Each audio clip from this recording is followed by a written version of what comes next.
My podcasts often deal with distressing situations which are not suitable for children, and some adults for that matter. Some of what I discuss may trigger uncomfortable emotions. If that does occur, please reach out to Lifeline, Beyond Blue, or any other support service or person you feel comfortable with. It's also important to note that there's always two sides, sometimes more, to every story. My guests provide their recollection of an event or incident, sharing their thoughts and their emotions, but it's theirs and theirs alone. Not everyone will agree with them. I never want to tell any guest what to say or what not to say. So please try and keep that in mind.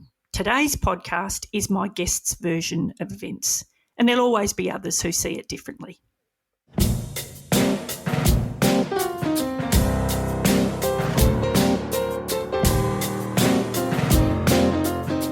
Hello, I'm Narelle Fraser. I was a cop with Victoria Police for 27 years, 15 of those as a detective, having dealt with all types of crime from a stolen bicycle to a stolen life. I witnessed the effect crime has on all those involved and became one of those victims myself in 2012 when I was diagnosed with PTSD. However, out of adversity comes other opportunities like this, my own podcast. I still pinch myself, but thanks for listening and coming with me as we explore the human side and impact of crime. So 6 weeks old, he takes me back, knocks on the front door, pushes the bassinet into my mother's arms, and she said, I don't want her. So she hands me back to him. They're pushing and shoving this bassinet, like, what am I going to do with it? Last week, we heard from Tracy Oldham about her traumatic childhood, where she was never shown any type of love from really the minute that she was born. And during last week's interview, I asked her at one point if she could remember any fun times that she had as a kid. And she was unusually silent. She could not think of one time. With a bit of prompting, she said that she did enjoy escaping into drains where she wasn't abused, bullied, or totally disregarded. Today is part 2. And to be honest, it doesn't get any easier to listen to. But she wants to help others. And God knows why, because nobody wanted to help her. So let's continue talking with Tracy and learn how she's giving back. And again, like I say, to a community that gave her nothing. She really is an incredible woman, and thanks again, Tracy. We were talking last week about being on the scrap heap, a shocking expression, but that's how it appeared. So can we continue on from there? Tell us about meeting your husband. Is that the first time you'd ever felt a love of any sort, or can you tell us about that? Look, I don't know what it was. I was in a really dark place. He just showed me interest and I just went along with it. He was a nice guy. No, but, like he had he just kept coming around all the time, and it was like he became a habit. And my auntie kept saying to me, when are you going to settle down? Like your mother, blah, blah, blah. So we ended up getting married just to shut her up. But it wasn't a bad marriage but he worked interstate and I never saw him. I used to laugh and call myself a single married woman because he was just never home. He liked the idea of being married as long as he didn't have to be in the house. And nothing had changed in my life. I was still on my own. I'd done everything. People used to ask me, was I still with him because I never saw him. So nothing changed. He was emotionally distant. And the older the kids got, while they were in the puppy stage, he doted over them. But then when they got to the independent age, especially the boys, he didn't know how to handle it because he hadn't had a proper family himself. So he kept getting longer and longer and longer legs. Legs means going interstate.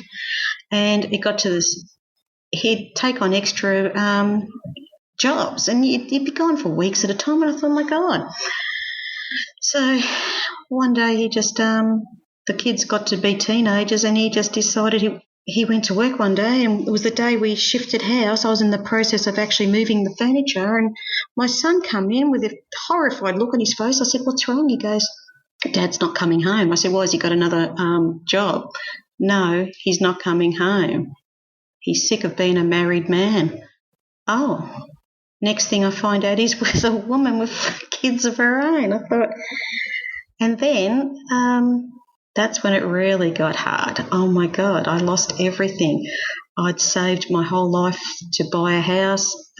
I'd lost everything. I didn't realise he had a double life going on, and I had to declare bankruptcy because I was married, and I lost literally everything. I ended up having to live in a motel couldn't stay. Ended up lying to a real estate agent, said I was sharing with a friend just so I could get the place. But I've got a fantastic payment record, so that didn't bugger up. But he destroyed me, financially destroyed me, and 2010 I tried to commit suicide again. I couldn't take it. I thought, this is it. I just cannot live this life anymore. It's just too hard. It just doesn't get any better. And then my cousin came into the hospital absolutely screaming about what a coward I was. How dare I abandon my children? I should be disgusted in myself. She left and I went in and tried to hang myself. No one understood. I'd had a lifetime of being rejected, and it was a lot. I just thought life just doesn't get any better. It's, you'd think by the time you're 40 it would, but no, it didn't. It just went backwards more and more. It was terrible. Tracy, was there a time when you were with your husband, your ex-husband, you were together, you said 19 years. Was there a couple of glimpses of times when you felt loved by him? No, I think I don't really know what he wasn't a bad man, don't get me wrong. He was a good worker, he was a good provider, good father, but it's like he just wanted people to know that he had a family, but he didn't want to be with them. He didn't mistreat me, but he just didn't do anything. It was like he'd come home and like he hadn't seen his 3 kids for weeks, and then he said, "I've got to go. I'm going around and see my mates," and he'd be gone all day. It's like he just didn't want to be there.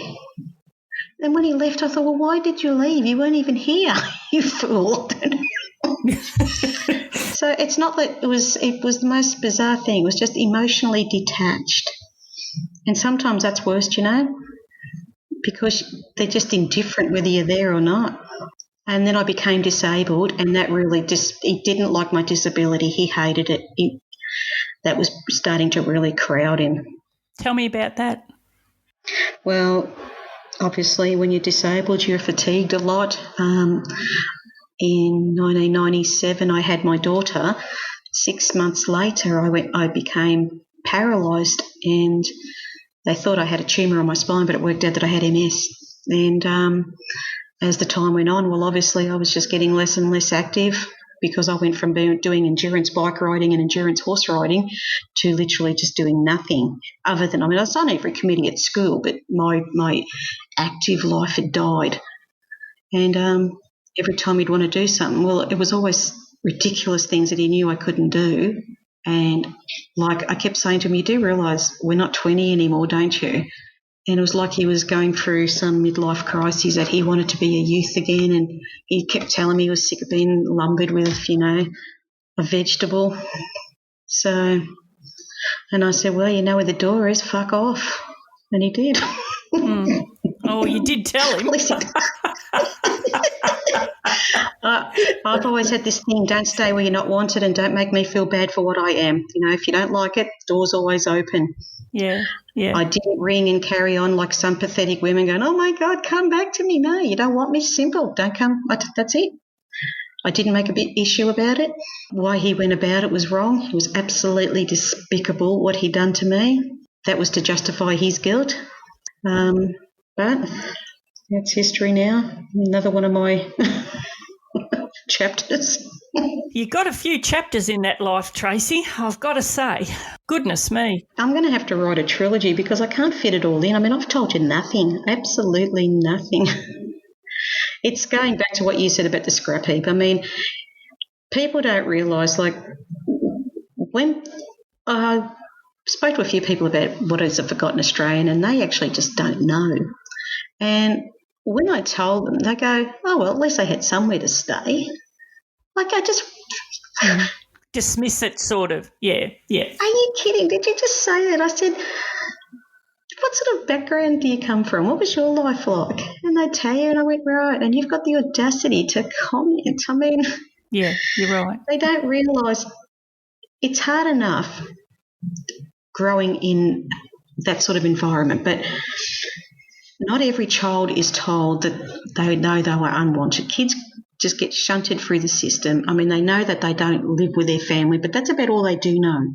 But in my case, it was worse because people, as I said, they derived pleasure from letting me know that I was an abortion gone wrong every day.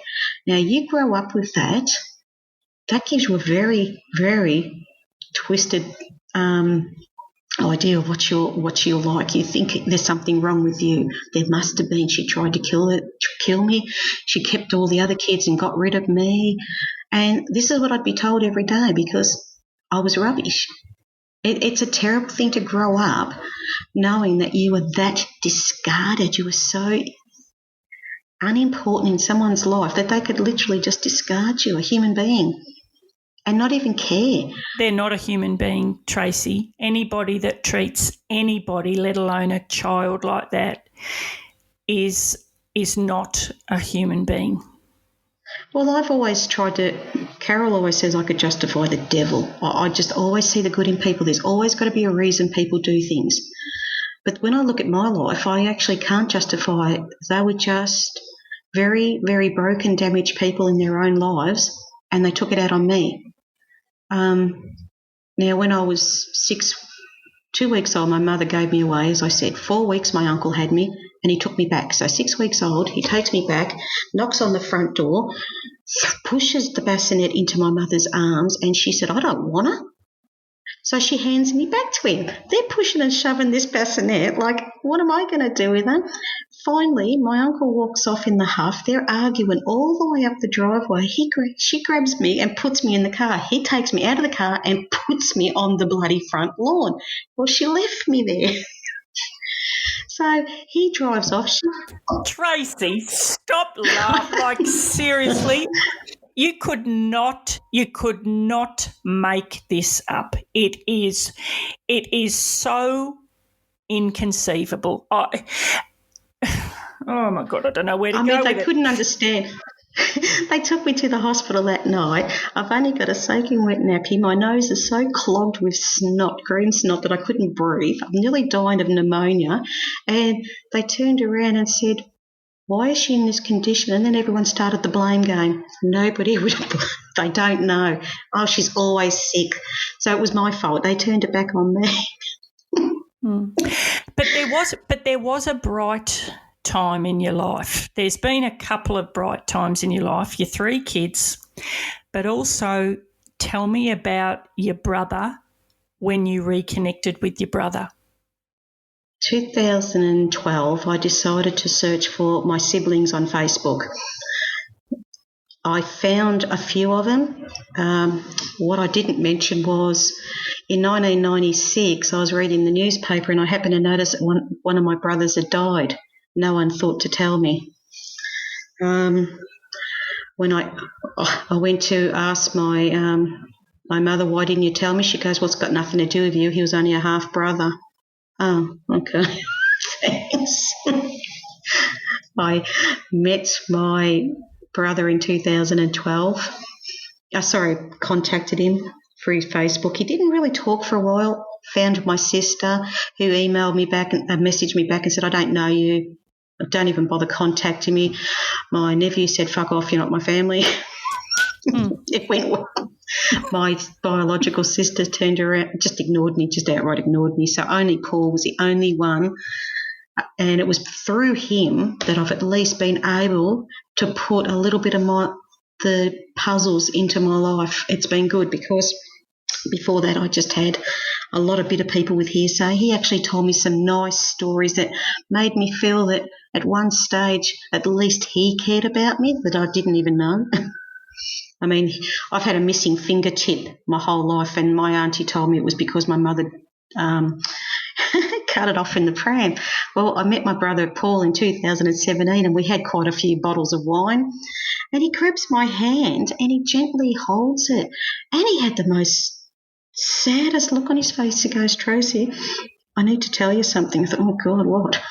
He goes, I'm so sorry. I went, what for? He goes, your finger. I went, what about it? He goes, you're missing a tip of your finger. And I went, yeah. And I thought it was hysterical because it's a funny little stumpy thing. Yeah. Well, he done it. He slammed the door on me. I slammed the door on my finger and chopped my fingertip off. And he goes, do you know what, to this day? He goes, I've just felt being guilt-ridden. I went, are you kidding? I said, this has been a talking point my whole life. I said, it's been grouse.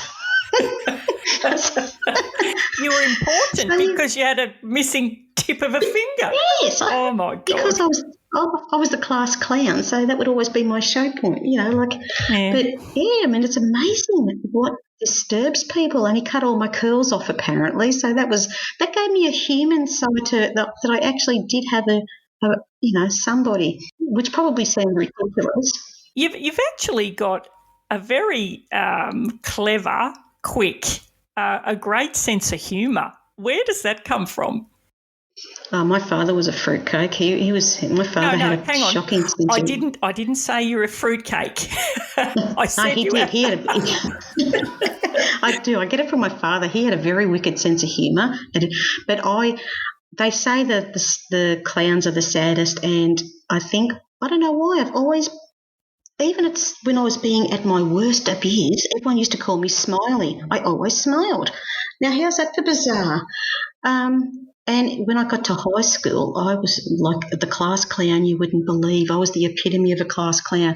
If there was any practical jokes to be done, you could back it in. I was behind it. Yeah. My name was already printed on the principal's detention list, and I hadn't even and I used to say, I haven't done anything. They said, yes, but you will. Oh, dear. Hey, Tracy, you've mentioned your mum and dad, well, obviously a lot, but have you reconnected with them at any stage? I knew my father my whole life. He lived with me on and off because he was in the Merchant Navy. So I only saw him a few times a year, and he stuck by me. Not that I use them words loosely because he'd done nothing. He could have got a place for me when I was younger, but he was a coward. So my mother, my uncle used to have fits of rage, and he used to dump me either at the St Joseph's baby home in the middle of the night, or he'd dump me off at my mother's out the front of her house. Mm. And she'd look out the window, and I'd stand there looking at her, and she'd just leave me. She didn't even try to contact me. Like, she just left me there in the dark, a kid. So I ended up I remembered where she lived, and in 1997 I went to see her. She'd moved to Queensland by then, but I'd seen her before that. But 1997 I actually went to Queensland to visit the whole family. Well, the most bizarre thing happened. She opened up the front door, held her hand up in front of my face, said, I'll talk to you, but don't talk about the past. Oh, okay, fair enough. Anyway, I got on fantastic with my siblings. I mean, except Paul wasn't there. I don't know where he was. I never saw him. Now, I was there. I ended up extending my stay for another week. The most bizarre thing happened. We got on so well. I came home. I never saw them again, never heard from them again. I contacted them. Are we going to speak? Everyone pretended they weren't home. Oh, but I can hear them in the background because I'd get their boyfriends or whatever to answer. I said, but I can hear them talking. If you don't want contacts, please just say so. But, yeah, I did. I saw my mother and it was actually good because my whole life I had a chip on my shoulder. I had a real Walton syndrome. I actually believed that I had missed on a really loving family. Little did I know that they were all basket cases themselves, and I was the most level-headed out of all of them. Mm-hmm. They all had chips on their shoulders, whereas I didn't. And I had more reason to have a chip on my shoulder than any of them. But when I came home, it was very cathartic because I thought I'd missed nothing. Yeah. I wish I had known that because I probably would have made a lot of difference how my mindset, because I suffered terribly. I suffered like you wouldn't believe. I was you remember the Waltons? Yeah, I do. Good The night. show? Is that Good Night, John Boy? Night, Mary Yes, Ellen. well, Yep. I was absolutely obsessed with that show. I mean, abnormally obsessed. Like I would transfer myself to one of them, and I envisaged that's what all families were like, but they weren't. But growing up, like other kids would always like tease, "Oh, you've got no family. They didn't want you." Ha. And then I'd think, looking at the Waltons, and then I went and met them, and I thought, oh my God, all those years I pined for fruitcakes. They're all bloody mental cases. Mm. So, but the other light in your life, tell me about that, about Carol. well, that was a bizarre thing because I hadn't even. I was with someone when I was 18, but that was more just company. I went on a dating site, but I was just talking about general chit chat because that's all I do. I just ramble on. Anyway, I mentioned something about coming out in a later age, but it was just a general conversation. Anyway, this random woman writes back and just says, like if you should ever need to talk to anyone, I'm always here, blah, blah, blah. So we just struck up a conversation, but I don't know why. It was just like for the first time, I was thinking about someone other than my kids, and it was just a gradual progression. I went over to the UK and we got married while I was over there. God, it was that quick? Did that happen quickly? Oh, was it with it? Few months had gone by. I was just doing the the shortened version, so I didn't put you to sleep.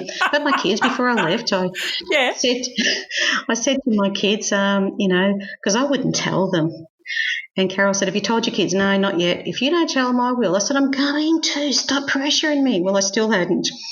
Anyway, finally, my two boys, oh, my God, we're playing PlayStation. And they were in the middle of a car game. Well, I'm going, boys, I need to talk to you. When I say boys, I mean they were 17 and 18, 19, whatever they were. I said, boys, I need to talk to you. Can it wait? No, it can't. But I've got to get 3,000 points to do such a... I don't care. This is important. Don't. I'm going to go off the road. I'm thinking, oh, my God. So here's me trying to be deep and meaningful, and they're in the middle of a crisis because of their PlayStation game. They finished it. Yes, Mum, what can we do for you? Oh, then I didn't know what to say because I felt stupid. Well, do you know I've been talking to someone on yeah. Well,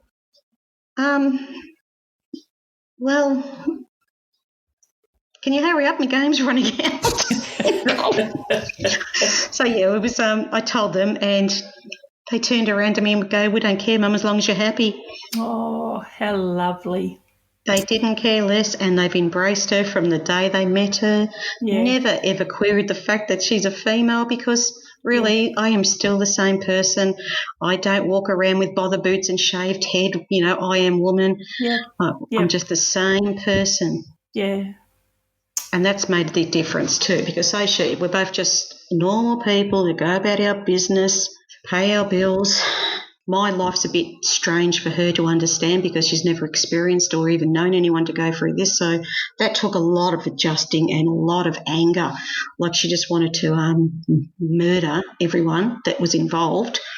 And even now, if I mention it too much, she can't take it. She can't deal with it. It's just too much for her. Well, hopefully right at this moment, Tracy, she's out somewhere not listening because she will be getting angry because... Oh, she's in the other room, so she's fine. Oh, my goodness, yeah, I don't want to cause any anger.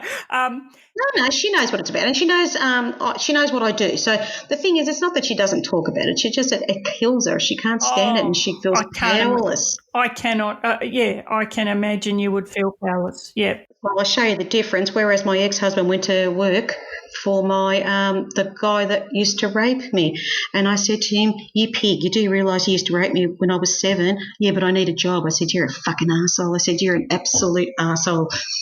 I said, that shows me what you think of me. So that's the difference. See, the people that get over it. It happened years ago. Can't you move on? And that's the story of your life when you're in abuse. Move on. Stop dwelling on it. I'm just so pleased for you, Tracy, that you've found, somebody that you love and somebody that loves you. And I'm just, you deserve, and I hate that word deserve, but you do. You deserve some happiness. You deserve some gentleness in your life, you know.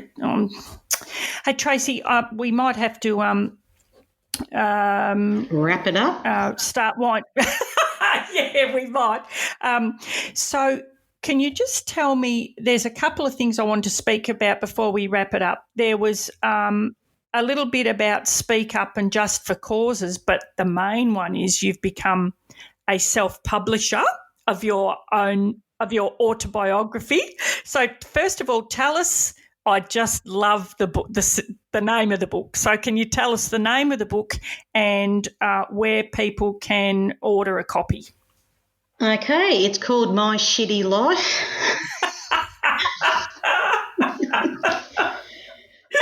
I don't think I could find anything more apt than that. I think it just about sums it up. But then again, it's not all about, and I'm taking pre-orders because I'm trying to raise the money to actually get us to publish, and they rip you blind. So I've got a lot of interest in it. It's really good because I don't sit there and bang on about woe is me. I just state the facts. This is what happened and this is what I done, and I'm not trying to make out that I've got all the answers. I can only say in the book what worked for me, what happened to me, and at the end of the day, if I can get through my shitty life, anyone can, because I've had more bad luck than I think anyone could possibly have in their life yet. Somehow or other, I'm still here, and I feel better in myself than I've ever felt. It's lovely. Yeah. This writing the book's been terrible because it's been very confronting. It's very triggering.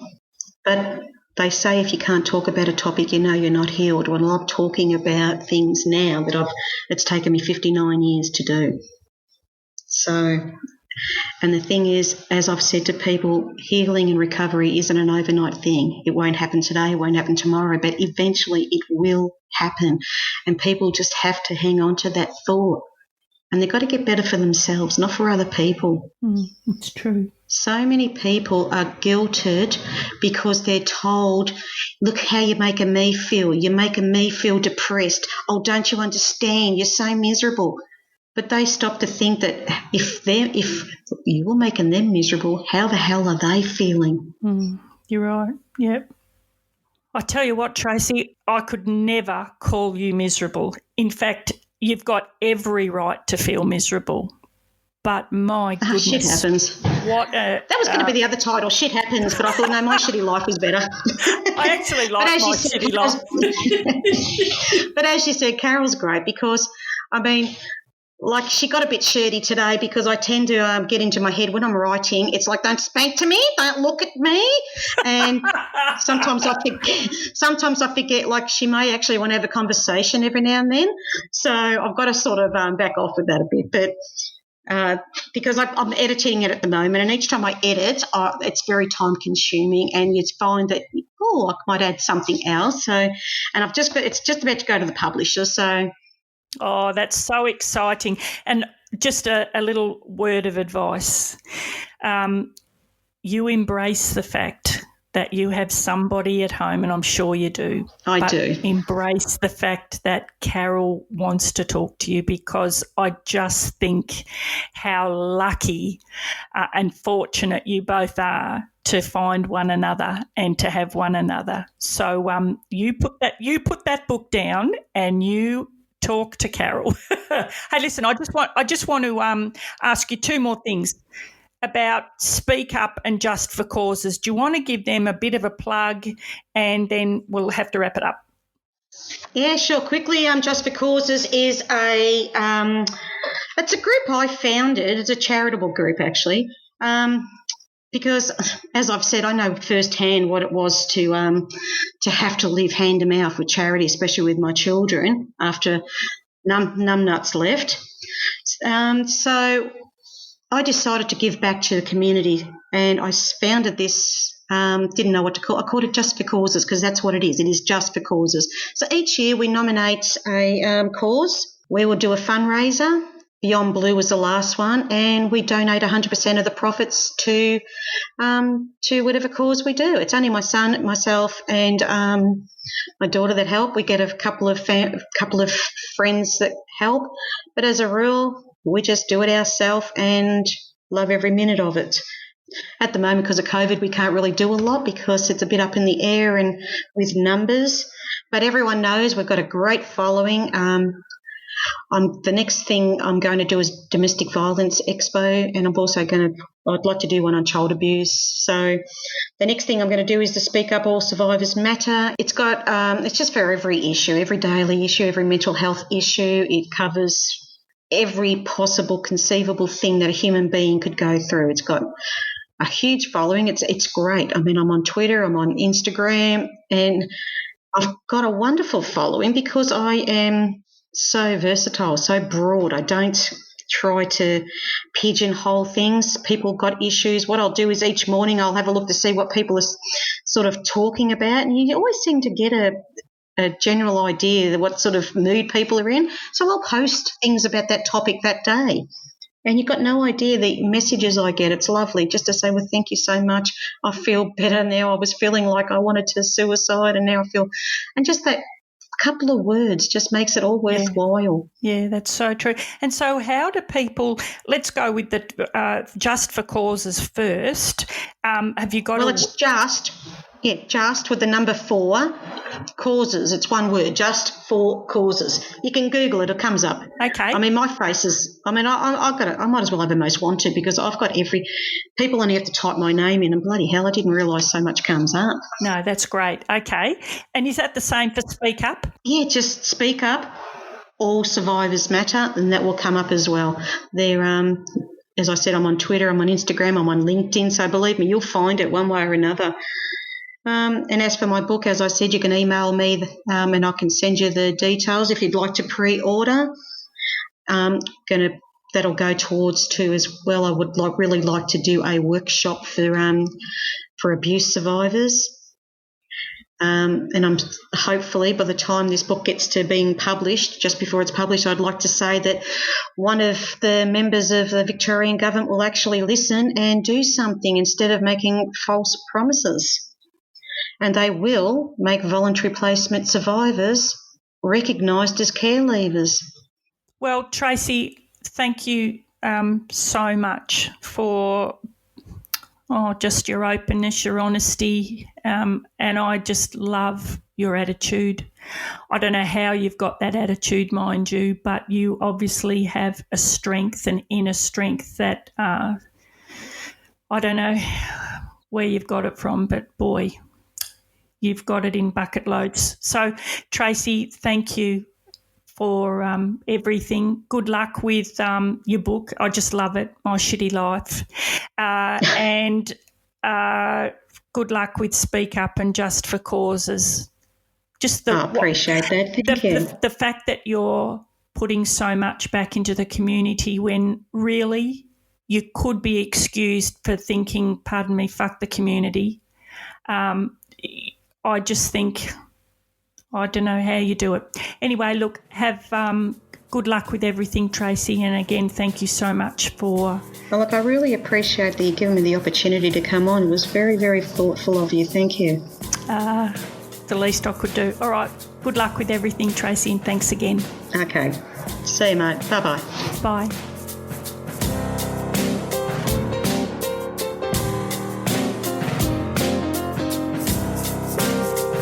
Hey, it's Narelle here again. Thanks for listening, and I hope you enjoy the podcasts as much as we enjoy putting them together. But to make sure you never miss an episode of Narelle Fraser Interviews, hit subscribe wherever you get your podcasts. And don't forget to leave a rating and even a review. And please share it with all your friends too. And again, thanks for joining us. We have got some amazing stories to tell. So thanks again. See ya.